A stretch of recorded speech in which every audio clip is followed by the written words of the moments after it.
le petit Devrin est rentré chez lui auprès de sa mère.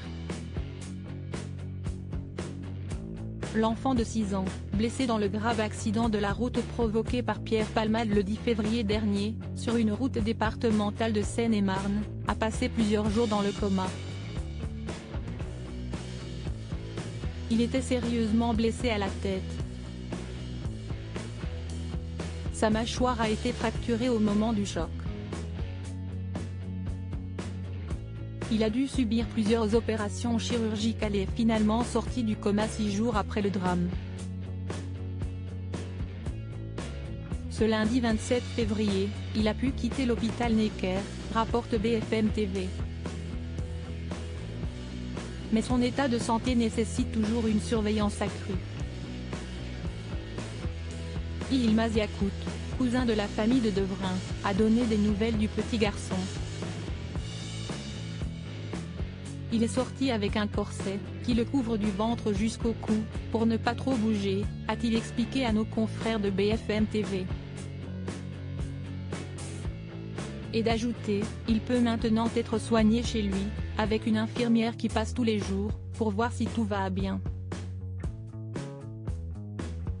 Pour Yilmaz, le retour de Devrin auprès des siens est une bonne nouvelle, mais il lui faudra du temps pour se remettre.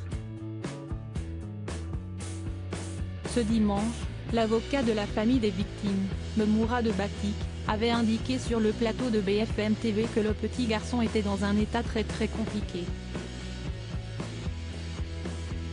Même s'il a pu rentrer chez lui, il ne peut toujours pas parler normalement et est alimenté par une sonde.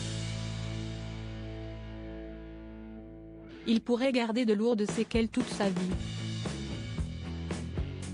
Le père du petit garçon va toujours très mal. Yüksel, le père de Devrin, qui conduisait la voiture accidentée, est, lui, toujours hospitalisé. Il va toujours très mal. Son état de santé ne s'est pas amélioré. Il est toujours broyé, a déclaré Batik à la télévision.